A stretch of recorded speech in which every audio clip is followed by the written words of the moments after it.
Eh bien, je vais, après avoir vu que Dieu existe, quelle est sa personnalité, ses désirs extraordinaires, vu le monde spirituel, pourquoi, et vu aussi la chute, qu'est-ce qui s'est passé, pourquoi cet idéal ne s'est pas réalisé, aussi voir, eh bien, Jésus, Adam. Eh bien, je vais vous donner une vue très rapide, extrêmement rapide, de l'histoire. L'histoire est très simple et à la fois hyper complexe, mais très simple. Très simple parce que, si on comprend bien, à l'origine, Dieu voulait avoir un vrai Adam et une vraie Ève, qui soient son image, unis, ayant atteint la maturité, et de là, on pourrait dire parfait, mais pas parfait forcément en connaissance, mais au niveau du cœur, et de là avoir des enfants, des vrais enfants, des petits-enfants, etc. Et que cet amour puisse continuer, non pas seulement sur Terre, mais aussi éternellement dans le monde spirituel. Mais ça, on sait très bien que ça n'a pas marché. Alors, automatiquement, je dirais comme un parent, il veut avoir de vrais enfants, de bons enfants. C'est son désir, comme vous tous. Si un jour vous voulez vous êtes un couple, vous voulez avoir des enfants, vous imaginez, personne ne s'imagine d'avoir un enfant qui soit mauvais, qui soit méchant, non. On veut le plus bel enfant du monde, qu'il puisse aimer et être aimé, qu'il puisse avoir une bonne famille dans le futur, et que vous ayez aussi non seulement des bons enfants, mais aussi des bons petits-enfants, etc. Donc c'était le désir originel de Dieu. Et puisque ça a été détruit avec la chute de l'homme, son seul désir, c'est de reconstruire ça. Donc voilà, il a recherché un nouvel Adam. Et comme on avait dit, même les musulmans dans le Coran disent Jésus comme Adam auprès de Dieu. Mais il n'y a pas eu d'Ève, il a été crucifié avant. Donc on voit que c'est seulement après 40 jours, dans le monde, quand il a rassemblé tous ses disciples, eh bien seulement quand Jésus en tant que Père spirituel et l'Esprit Saint en tant que Mère spirituelle sont descendus, on pourrait dire, il y a eu cette unité de parents spirituels et le christianisme a pu commencer. Seulement à ce moment-là, en tant qu'enfant spirituel de parents spirituels. Mais on sait que même Paul disait « avec mon cœur je t'aime, mais dans mon corps j'ai des batailles ». Donc à cause de quoi? Eh bien à cause de ce péché originel qui coule dans nos veines et que l'on transmet de génération en génération d'une manière éternelle comme ça. Donc comment couper cela? Et c'était le but. Pourquoi Dieu voulait avoir de vrais parents qui puissent un jour éliminer ça, ce problème. Donc, eh bien, son idéal reste toujours le même. C'est pour ça que Jésus vous dit « je reviendrai ». Spirituellement, certainement, mais il faut que, concrètement, il y ait un nouvel Adam et une nouvelle Ève qui puisse redonner la vie, non pas seulement spirituellement, mais aussi physiquement, qu'on puisse arrêter, couper ce péché originel. Donc, c'est pour ça que, eh bien, le révérend Moon, lorsqu'il était très jeune, Jésus lui a apparu et lui a demandé de poursuivre la mission qu'il avait commencée il y a 2000 ans et unir toutes les religions, un peu comme les doigts de la main, elles sont toutes différentes, mais elles doivent s'unir et avancer, libérer l'homme de ce péché originel pour construire le royaume. Donc, le révérend Moon et sa femme sont en position de vrais parents aujourd'hui pour l'humanité. Et vous pouvez comprendre que toutes ces conférences qui ont été données éclaircissent beaucoup de choses, redonnent une vue un peu différente, un autre angle de vue, pour que l'humanité puisse avancer. Donc c'est pas pour détruire ce qui a été fait, non, mais chaque religion, christianisme, musulman, découvre d'autres choses qui peuvent compléter leur connaissance et devenir des doigts parfaits, on pourrait dire, et s'unir pour réaliser l'idéal de Dieu. Alors pourquoi il y a eu des batailles? C'est parce que, si vous voulez, chacun a reçu des révélations et se dit bah, « moi c'est bon, vous êtes mauvais. Ah non, non, moi c'est bon et vous êtes mauvais. Unissez-vous à moi. » Mais tout le monde veut s'unir à soi. Donc c'est des batailles. Ils ne comprennent pas l'idéal vraiment, le cœur vraiment de Dieu. Les religions étaient des centres d'égarage. pour réparer l'homme. Quand votre voiture est cassée, vous l'emmenez au garage. Et une fois qu'elle s'est réparée, la voiture repart, il n'y a plus besoin de garage, n'est-ce pas? Eh bien, les religions ont été créées en fonction des cultures, comme des garages, pour réparer l'homme qui a été coupé de Dieu, qui a été détruit intérieurement, et pour le reconstruire. Mais une fois que l'homme sera reconstruit, chacun dans son domaine, eh bien, il n'y a plus besoin de religion, puisqu'on est un avec Dieu, puisqu'on devient des êtres à grande maturité, parfaits, on pourrait dire, dans un certain sens, pas parfaits forcément en connaissance, mais parfaits dans le cœur et dans l'amour, et voilà, créer ainsi ce royaume. Donc, le jour où ça arrivera, eh bien, malheureusement, tous les pasteurs, les imams, les prêtres seront au chômage. Mais c'est leur but. C'est leur but d'être un jour au chômage. Ça voudra dire qu'ils ont bien fait leur boulot. Donc, voilà, je suis sûr que c'est pas pour demain. Mais un grand espoir est devant nous. Donc, voilà. Vous avez chacun a fait un travail immense à sacrifier sa vie pour les autres. Dans chaque religion, ça a été comme cela. Et même ceux qui n'étaient pas religieux, beaucoup ont travaillé pour le bien des autres. Donc, d'où ça vient? Ça vient du cœur de Dieu. Ça vient du cœur de Dieu. Donc, c'est pour vous dire l'importance que l'histoire est très simple. Elle est très simple. Le but pour Dieu, c'est de retrouver un vrai couple, qui puisse être un exemple, qui puisse libérer l'homme, unir tous ses enfants et les ramener vers Dieu. Donc le révérend Moon, c'est pour ça que le révérend Moon a fait des milliers de bénédictions qui ont permis de changer le lignage.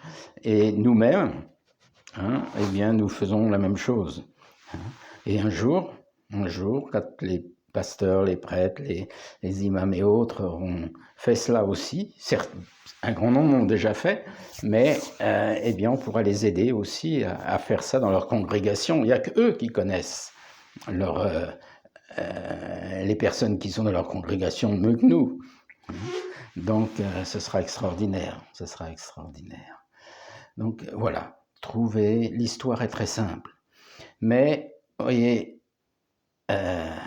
j'ai fait des conférences à la fois pour montrer l'histoire de Dieu à travers le monde hébraïque, à travers le christianisme et à travers l'islam. Et leur but aussi. Qu'est-ce qu'ils devaient faire? Alors, toutes les religions, c'est intéressant, c'est que 400 ans, ça peut être 500 ans, mais disons, pour simplifier, 400 ans avant la venue de Jésus, eh bien, Malachie disait, le Fils de l'homme doit venir, mais aussi toutes les autres religions, comme le bouddhisme, Confucius, etc., même Socrate, au niveau plus extérieur, ont été préparés pour ce moment-là.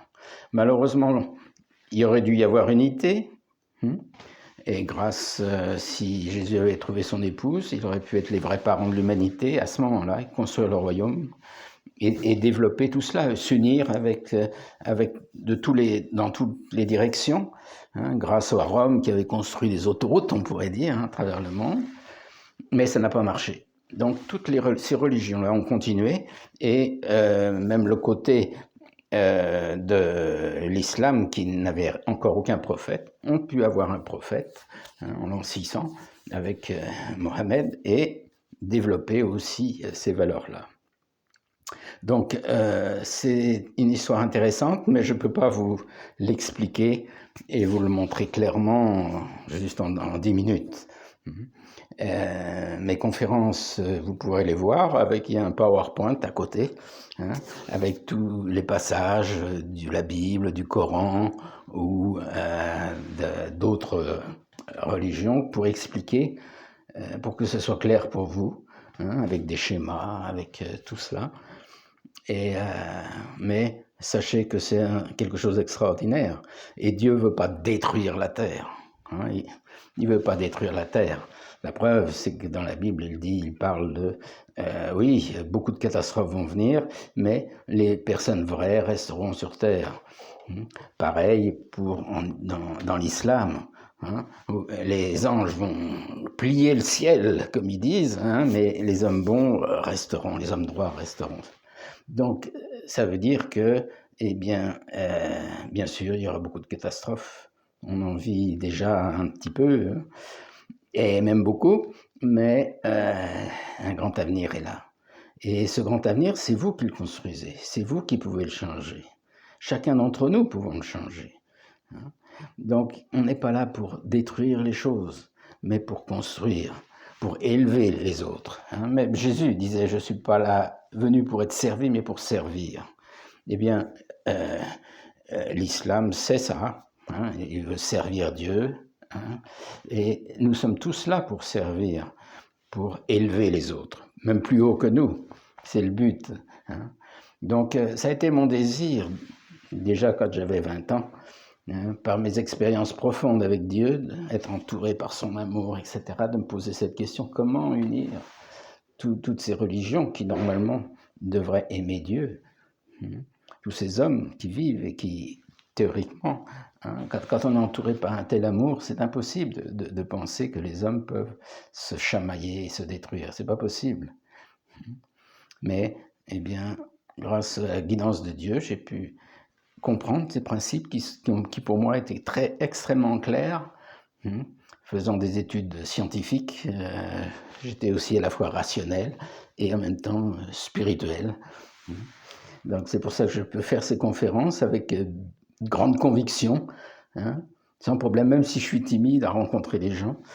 Par contre, pour donner les conférences, je ne suis pas timide parce que je sais ce que je dis et c'est des choses que j'ai expérimentées. Donc,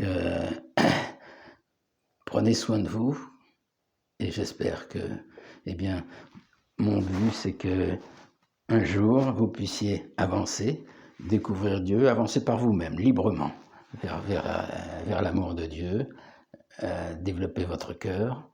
Hein, ce n'est pas à coup de sabre ou à coup de fouet, hein, parce que ça ne vaut rien du tout, tout ça, mais avec votre cœur. Et c'est pour ça que j'essaye au mieux de vous faire comprendre ça d'une manière quelquefois ludique, hein, quelquefois amusante, parce que je pense que Dieu est aussi amusant. Il dit pas que... Ah oui, il est comme ça avec les gens qui ne sont pas, pas trop gentils. Mais je peux vous dire que Dieu est un Dieu aimant. Donc, n'ayez crainte. Bien sûr, l'homme est responsable. C'est pour ça que c'est aussi... Dieu a tout fait, hein, pour donner des outils. Mais si les hommes ne veulent pas suivre, eh ben, c'est terrible. Hein. Il ne veut pas faire de vous des robots, il veut laisser l'homme libre. Hein. Et comme je dis, hein, bien souvent, si je dis à mon fils, va laver la voiture, hein, et un autre fils qui dit, papa, j'ai lavé ta voiture parce que je sais que tu as une réunion, etc., lequel vous allez embrasser le plus? Lequel? C'est celui qui librement a fait ça parce qu'il vous aimait. Mais qu'est-ce que ça vaut, le fait que le fils... Alors bien sûr, il y en a qui ne travaillent que comme ça, mais mon but, c'est de vous donner le désir, hein, de faire tout ça librement, de tout votre cœur. Je suis allé en Afrique, j'ai fait des conférences devant 400 leaders religieux, complètement mixés, hein, des pasteurs de toutes sortes, mélangés avec des imams et autres. Et ça a été extraordinaire, ça a été extraordinaire. C'était bien souvent aussi les imams qui venaient à la fin m'embrasser et étaient très heureux. Hein, certains, même pasteurs, m'ont dit, mais je n'appellerai plus mon église, mais j'essaierai de travailler avec les autres. Donc c'est des choses extraordinaires qu'on peut faire, qu'on peut réaliser. Le royaume est à portée de main. Il est à portée de main parce qu'on avait besoin de comprendre des nouvelles choses. Et Dieu aujourd'hui nous apporte ces nouvelles choses. Donc profitez de regarder, d'étudier, de réfléchir, de prier et surtout d'aimer de façon céleste, bien sûr. Allez, bye bye. Merci.